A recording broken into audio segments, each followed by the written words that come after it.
Aboard the USS Stingray. Chapter 6. We departed the area to join with the rest of our little fleet. The Purple People Eater Society's ship and company also left the area.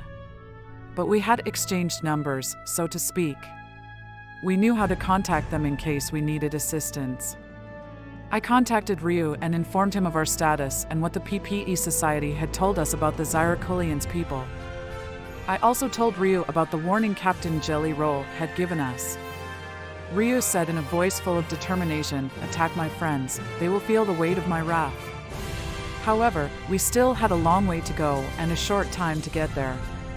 We pushed onward, sensors reaching out to our maximum range, the Bradley, the Constitution, the Confederation, the Alpha One, and the Stingray, in the formation suggested by our Admiral, threw caution to the wind and raced to the Zyrokulian homeworld. We completely ignored any distractions in our quest until Marina shouted out, "Captain, I have a mayday." Then, all 5 ships came to a halt. Then Marina said, "Captain, the Admiral!" Yellow Tooth to the fleet, we have a mayday. Extend your sensors and locate. Mabel shouted. I've got the location and the transponder ID. It's the USS Yorktown, 500,000 kilometers, 16 degrees off the starboard. Mabel had included the other ships in our fleet. Admiral Yellowtooth commanded, Stingray, lead the way. Maximum burn. I ordered, "Keel, Nick, maximum burn, 16 degrees to the starboard." My 2 crewmen bent to their task, and we left the Confederation and the Alpha One in our wake. For those who might doubt our reference to a wake, ships traveling at ultra-light speed leave a noticeable wake of ion and tachyon particles. Marina, using her direction-finding communications mode, ensured that we were dead on target to find the Yorktown. Marina shouted. "Captain, we passed the Yorktown." I shouted. "All stop! Marina, where is the Yorktown?" She adjusted her DF system. "Directly aft, sir." I shouted. "Mabel, can you locate the Yorktown?" She replied. "I can lead us to the source of the Mayday signal."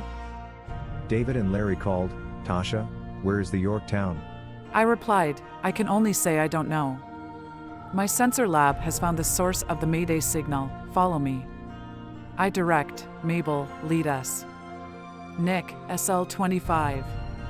We crept at the snail's pace for 2 hours when Mabel and Marina shouted. "Captain, all stop!"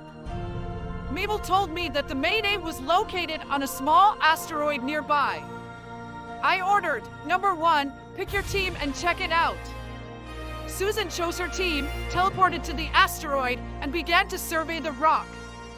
Marina said, "Captain, the Mayday has stopped, but I am receiving the Yorktown's transponder from that asteroid." I altered Susan and her team. She reported she could find nothing, and then Mabel said, "The transponder has stopped, but..." Marina interrupted. "It's Morse code." We are in the rock. Admiral Yellowtooth and the Alpha One arrived. The Admiral teleported to the rock and examined its makeup. I directed OB to use his optical drill and tell us what we have before us.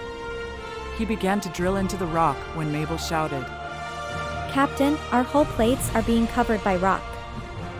I shouted, "OB, tractor beam that asteroid, and let's get out of here." I recalled the team on the rock and informed the fleet, and we began to move out of the area. We towed the rock away to about 3,000 kilometers and came to a stop. OB, keep an eye on the hull plates. Send one of your crew to continue the drilling. Each ship sent crewmen to investigate the rock. David shouted, "It's the Yorktown in the rock. We are going to have to chip the ship out." We all sent power hammer drills to begin extricating the Yorktown. It took every crewman we had, working in shifts, drilling hour after hour, to finally dig down to the hull of the Yorktown. When we finally had a hole completely down to the hull plates, I heard a voice that was weak and strained. "Hey, up there. We are starving." Help us out as individuals, please. We increased the size of the hull and began to teleport the crew of the Yorktown out to the ships of our fleet. At last, the captain of the Yorktown stepped off the teleporter pad aboard the Stingray. I greeted Captain Rogers. "Buck, I'm glad to see you alive." "Hungry?" He shook his head. No, Tasha, but I know I must eat. Help me. He said as he collapsed to the deck. I had 2 attendants waiting for each sailor we teleported in, and they picked him up, put him on a gurney, and took him to sick bay. I looked at Liz. "What can you tell me, doctor?" She turned to me, tears in her eyes. Tasha, we haven't lost one yet. But we still could. Buck might not make it. He's in much worse condition than the others. I searched for Captain Rogers' first officer and found her in one of our passenger cabins. I entered her cabin. Commander Deering lay on the bed, haggard and weak. "Commander, I'm Captain Tasha Peel of the USS Stingray. Are you willing to talk?" She nodded, tears in her eyes. Captain, have you seen Captain Rogers? I said, "Yes, he's aboard, in sick bay. His condition is the worst I have seen." She sobbed. He stopped eating his ration to save his crew the best he knew how. He worked each shift until he dropped. I asked, "Commander, what about you?" She asked. Please call me Wilma. I'll give anything to save my captain. I nodded. I understand. I'll ask my surgeon to check on you and tell you about Captain Rogers. She could only mouth A. Thank you, sir. I replied, "Wilma, my name is Tasha." I kissed her cheek and left to command my ship. As I entered the bridge, Marina said, "Captain, the Admiral." Tasha, we have all 420 members of the Yorktown's crew. We have to take them to Sector 00. I replied, "Aye, aye, sir. I'll tell the Yorktown. We can still make good time." We turned and sailed toward home, UL-12.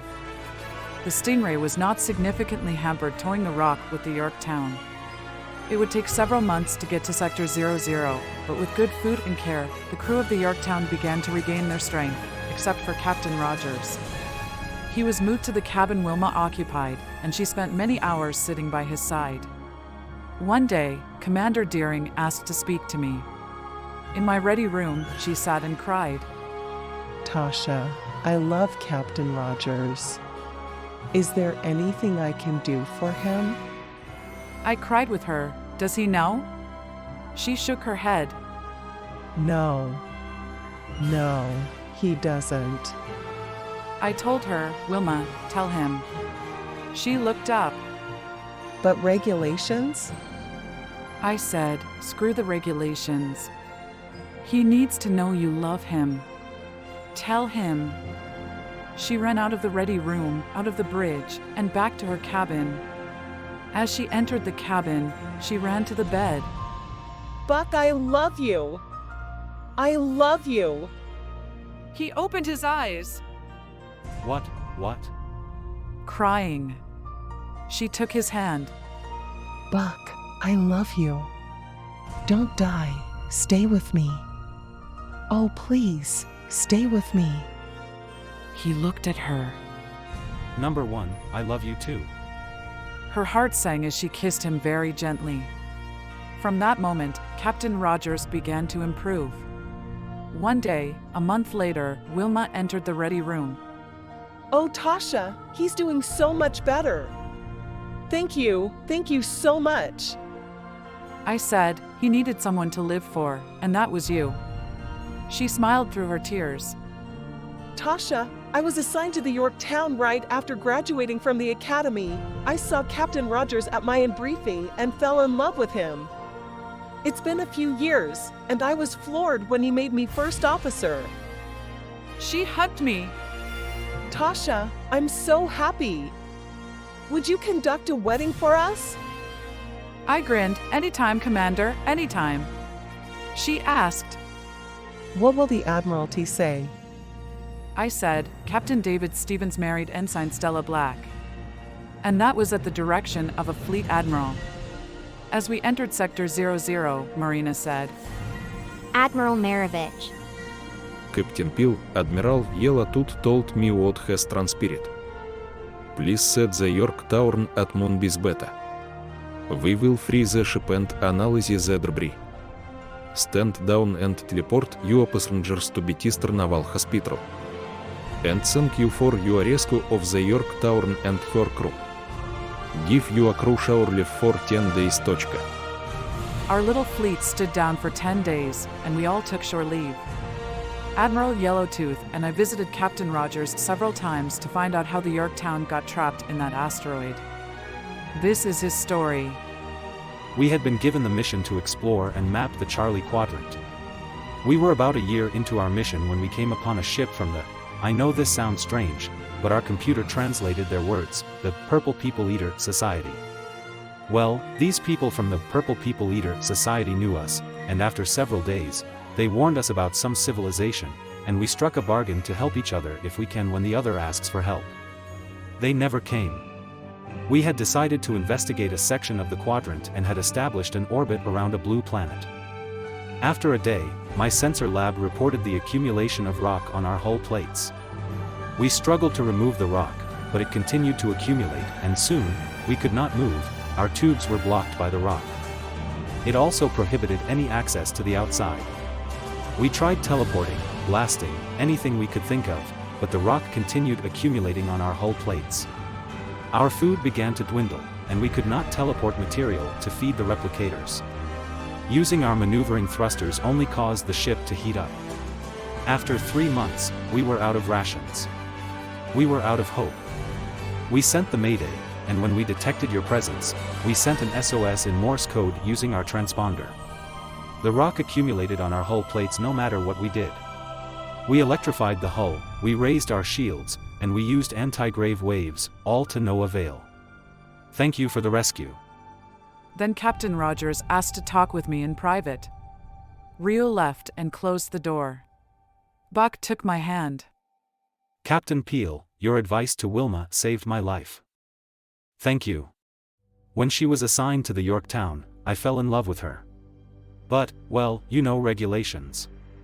I never told her of my feelings.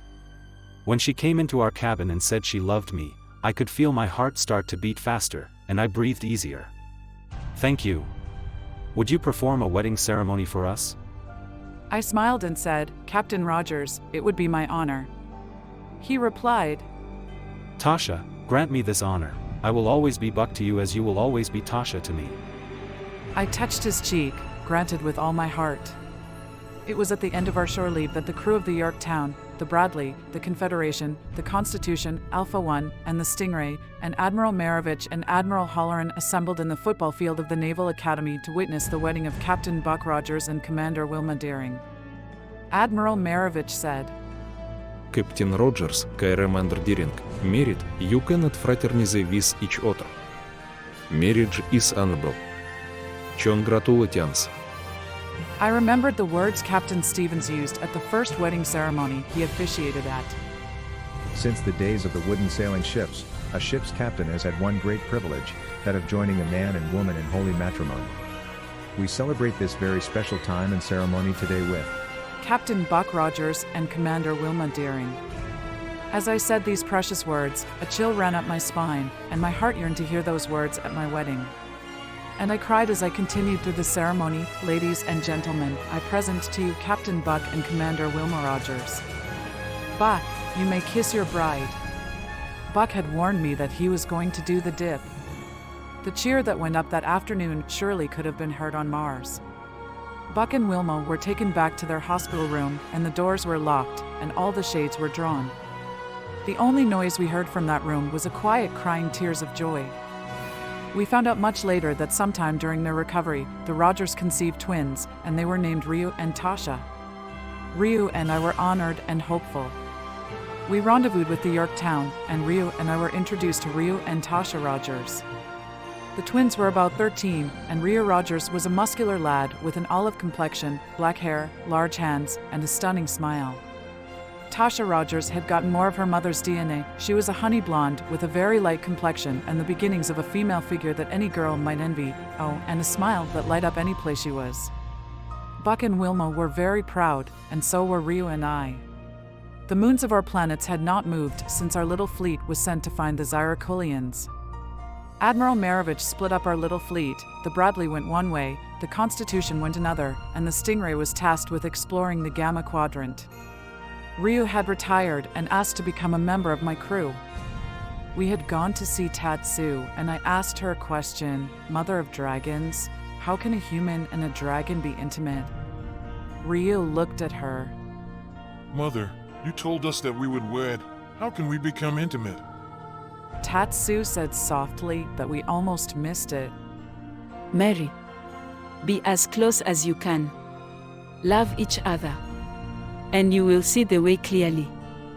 Rio asked the captain of his ship to conduct the wedding ceremony before returning to Flyzinga. We stood in the rec room of the Stingray, surrounded by our crewmen, friends, and, quite frankly, family as the Confederation's captain performed the wedding ceremony for us. As we left the rec room, we were happy, perplexed, and anxious. Would we ever be able to be intimate? We retired that evening, both in the same bed as close as possible. It was awkward, and I settled in his arms, feeling his scales scratching me slightly, and we fell asleep crying. I awoke about midnight and still felt his scales, but I was content. I could feel his warm breath on my shoulder and his arms around me, and I drifted off into the arms of Morpheus. My alarm sounded its beep beep, and Rio and I awoke. I could feel him holding me close, and I turned to see a man. He had black hair and an olive complexion. We were still lying down, but I could tell he was much taller than my 5'6". I started, Rio? He looked at me and flashed a huge smile at me. Good morning, wife! It was Rio's voice, but what a change! He saw that I was startled, confused, and anxious. Tasha, what is it? I said very quietly, Rio, look in that mirror. He got up and looked. He turned. Well, he was at least 6'5", beautifully muscled with thick black stubble on his face. Oh, Tatsu. I sighed. He's beautiful. He looked down at me and sighed. Oh, Tatsu, she's beautiful. We were both in only our, I almost said birthday suits, but that would not be true. My Rio was not in his birthday suit. His fully masculine human body was without clothing. He got back in bed with me, and we were intimate. My heart is so full of love for the man Rio. And I'm about 4 months pregnant. Well, this is our story up to now. I hope that you, kind reader, will be as happy and content as I am. Goodbye for now.